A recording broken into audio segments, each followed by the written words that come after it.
Olá pessoal, tudo bem?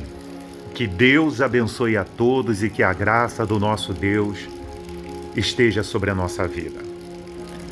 Bem, meus irmãos, nós estamos aqui para gravarmos mais um vídeo e darmos continuidade a essa série de mensagens que nós temos procurado, pelo Espírito Santo, levar a tantos quanto tem nos dado o prazer de nos acompanhar nesse trabalho evangelístico. Porque hoje eu me detenho somente aqui na rede social, no YouTube, né? Somente no YouTube, realizando esse meu trabalho de evangelização, né? De pregar a palavra de Deus, de levar a mensagem do Evangelho de Cristo que salva. Esse é o meu propósito. Quando um dia eu resolvi seguir um caminho ministerial, né, quando eu tomei decisão em conjunto com a minha esposa de nós seguir o caminho do ministério, foi porque nós queríamos ser ganhadores de alma, pescadores de alma, como o Senhor Jesus, Ele orientou os seus discípulos. Naquele trabalho que nós fazíamos lá na nossa juventude, né, na nossa mocidade, porque quando nós éramos jovens, nós lembramos do nosso Criador na nossa mocidade. Então lá quando nós tínhamos mais vigor, nos nossos 20 e poucos anos ali, né, nós dedicamos a nossa juventude. Os anos da nossa juventude nós dedicamos a Deus. Porque ali nos 20 anos, nos 20 e poucos anos, pouquinho ali, eu e minha esposa, nós nos entregamos ao sacrifício ministerial, de pregar o Evangelho, de evangelizar, de sair nas noites assim chuvosa, como essa aqui, que caiu um temporal aqui, de maneira que muitas ruas estão alagadas, muitos rios transbordaram, vários lugares com enchentes. Quantas vezes eu e minha esposa íamos para lugares que não tinha igreja, era apenas uma garagezinha, e nós íamos com água até o joelho. Íamos ali passando no meio de brejos, em um ano que as ruas não eram asfaltadas como hoje. Muitas vezes nós pegávamos vias assim que eram trilhas e tínhamos que passar ali no meio de sapos, rãs e todo quanto é tipo de outras espécies. Mas o amor pelas almas falava mais alto. Foi onde nós chegamos ao ministério pastoral, aonde fomos ordenados a pastor, até que nós resolvemos não mais continuar no ministério. E eu hoje estou aqui nas redes sociais, procurando pregar a mensagem da salvação. Como você vê aí no nosso canal, né, você pega desde lá 2018, finalzinho de 2018, até o dia de hoje, o nosso trabalho, o nosso argumento é o mesmo. É o arrebatamento da igreja, a volta de Jesus, o fim deste mundo, as profecias, os alertas, para que as pessoas possam se prevenir, para que elas possam tomar decisões que depois não venha a ser tarde demais. Bem, meus irmãos, aqui no livro de Mateus, capítulo 5, quando o Senhor Jesus iniciou lá o Sermão da Montanha, diz assim: vendo Jesus as multidões, subiu o monte e, como se assentasse, aproximaram-se os seus discípulos. E ele passou a ensiná-los, dizendo: bem-aventurados os humildes de espírito, porque deles é o reino de Deus, dos céus. Bem-aventurados que choram, porque serão consolados. Bem-aventurados mansos, porque herdarão a terra. Bem-aventurados que têm fome e sede de justiça, porque serão fartos.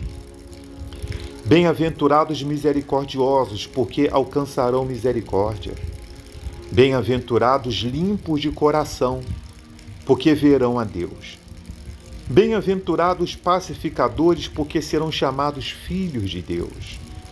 Bem-aventurados perseguidos por causa da justiça, porque deles é o reino dos céus.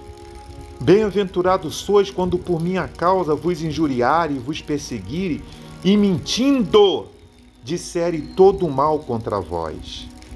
Regozijai-vos e exaltai, porque é grande o vosso galardão no céu.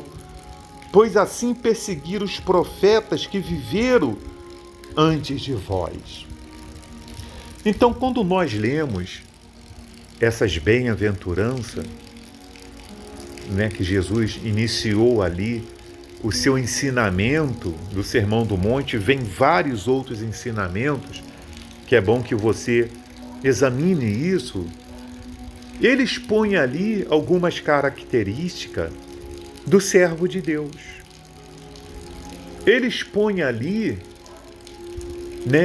o perfil que muitos servos de Deus ele tem que trazer para si. Ele tem que entender que quando nós somos injustiçados, quando nós somos injustiçados, quem vai nos trazer a justiça são Deus. Porque bem-aventurados que têm fome e sede de justiça, porque serão fartos.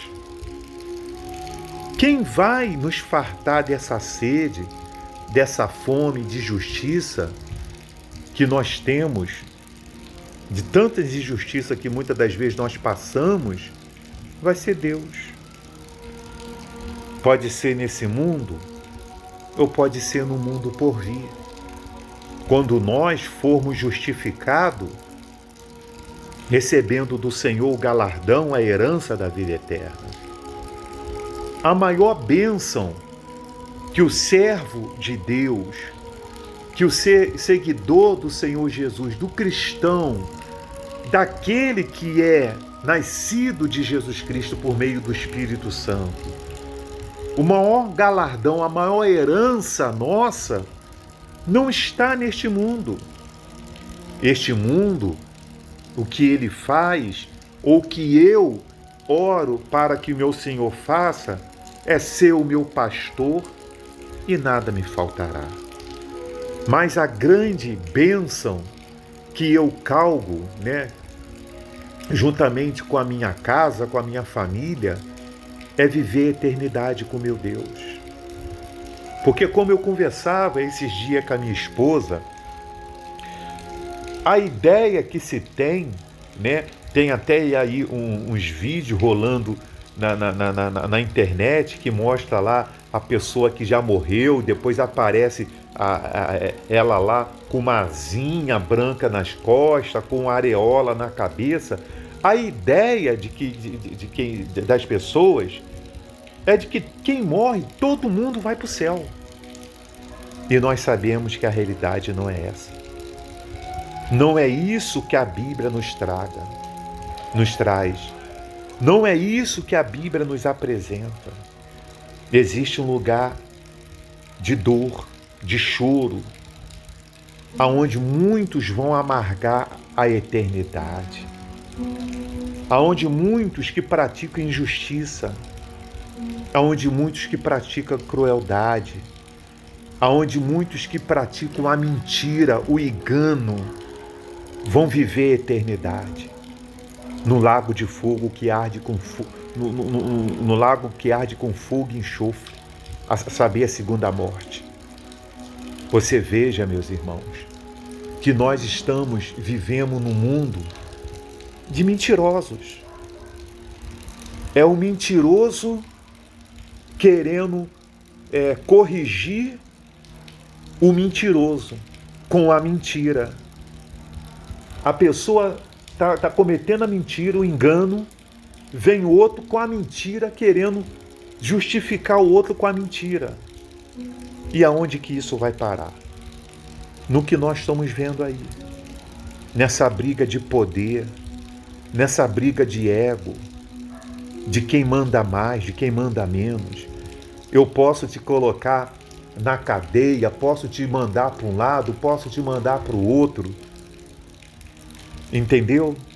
Sem assim praticar a justiça. E o que Deus faz? Deus permite. Ele permite. Muitos servos de Deus foram passar por situações de injustiça porque Deus permitiu.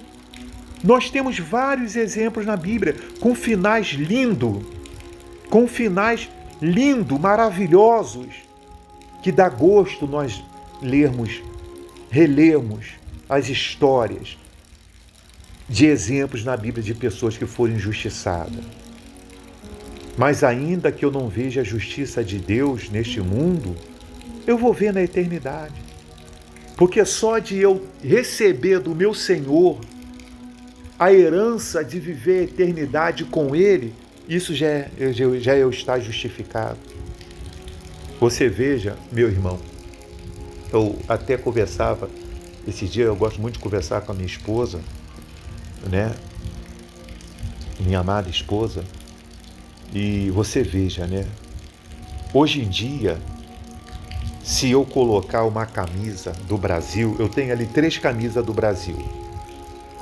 Se eu colocar uma camisa do Brasil, está arriscado acontecer alguma coisa comigo, do pessoal falar assim, você é de direita. Entende? Se eu pegar, dar uma informação à pessoa e falar assim para ela assim, ela me pede uma informação de algum lugar, onde fica algum lugar, se eu chegar para a pessoa e falar assim, olha, você segue aqui e mantenha-se à direita, tá? Vai sempre pela direita, o melhor caminho é a direita. Isso aí já vai ser uma mensagem subliminar que eu sou bolsonarista, que eu sou de direita. E vice-versa do outro lado. Do outro lado. Se eu falar para a pessoa, olha, você vai aqui e mantenha-se à esquerda, tá? Bom é que você fique na esquerda, não desvie para a direita, fica na esquerda que você pega lá a primeira esquerda e depois de novo a primeira esquerda, que você vai chegar lá ao destino que você quer. Eu sou lá do outro lado também. Eu sou do lado do PT. E fica essa guerra. E a gente vê essa guerra de ofensas em cima de redes sociais. A pessoa vai fazer um show. Nós tivemos aí um ator que foi receber um prêmio. Chegou lá no prêmio, foi levar política para o prêmio. O pastor vai pregar no altar, teve um pastor renomado aí, foi fazer uma pregação, levou política para o altar. Uma jogadora de vôlei agora, ganhou, recebeu um prêmio, foi até suspensa, levou política.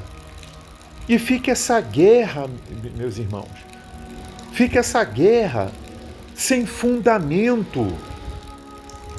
Eu sou do tempo, né? Eu me lembro quando eu era lá jovem, né? Parece que tinha lá o Moreira, tinha lá o Brizola, era Tancredo Neves, né? Não era isso que a gente vê.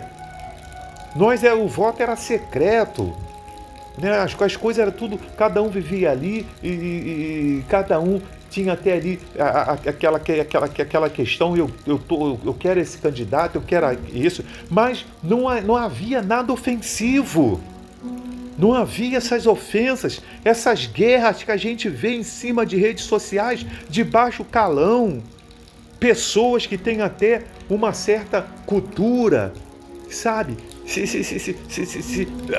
Elas se manifestam, sabe? Sem harmonia. Sabe, tão feia a coisa. E o pior ainda, quando a gente vê ministros do altar, que a Bíblia diz, um soldado em serviço não se envolve com as coisas dessa vida, ele se envolvendo com essas coisas. Ele deixando de levar a mensagem da salvação, deixando de levar as pessoas ao Espírito Santo. Porque, pessoal, nós vivemos um tempo em que a igreja precisa ser cheia do Espírito Santo. Nós vivemos uma época que as pessoas precisam se encher do Espírito Santo. E hoje mesmo, quando eu acordei, eu fiz o meu devocional, a minha leitura da Bíblia. Eu estou, esse ano, lendo a Bíblia toda mais uma vez, me renovando na leitura da Bíblia. E a gente, eu estava orando a Deus, falando, Espírito Santo, que não falte a sua presença em mim. Que não falte a presença do Espírito Santo em mim. Olha, eu quero que a presença do Espírito Santo seja assim, ó. Tá vendo esse barulho da água caindo? Ó, o barulho da água caindo. Eu quero que seja assim. Essa torrente venha ficar sobre mim. É isso que eu quero. Para que não venha faltar em mim a presença de Deus. Para que eu possa ser a luz do mundo. Para que eu possa ser o sal da terra. Eu orava ao meu Deus, Senhor, existe um adversário que anda em derredor de mim, rugindo como leão, aquele que veio para matar, roubar e destruir. Se eu não estiver habitando no esconderijo do Altíssimo e descansando sobre a sombra do Onipotente, como que o mal ele vai ficar longe da minha casa? Como que o Senhor vai me livrar do terror noturno, da peste perniciosa? Como que eu vou viver se eu não estiver apegado ao meu Senhor Jesus com amor? Com amor. E nós vemos tantas pessoas distraídas. Meu amigo e minha amiga, prepare o seu coração para receber Jesus na eternidade. Prepare o seu coração para receber Jesus neste mundo, para que você possa estar reunido com Ele na eternidade. Aceite Jesus como seu Salvador. Você que está chegando no canal, que tem pedido oração, eu estarei orando por você. Mas saiba de uma coisa, se você habitar no esconderijo do Altíssimo, como diz o Salmo 91, e sobre a sombra do Onipotente, sabe o que significa isso? Sujeitai-vos a Deus e resistir o diabo, ele fugirá de vós. Se sujeita a Deus, entregando-se para o Senhor Jesus. Porque saiba de uma coisa, o arrebatamento da igreja vai acontecer e este mundo vai ter um fim. Que Deus abençoe a todos e até o próximo vídeo.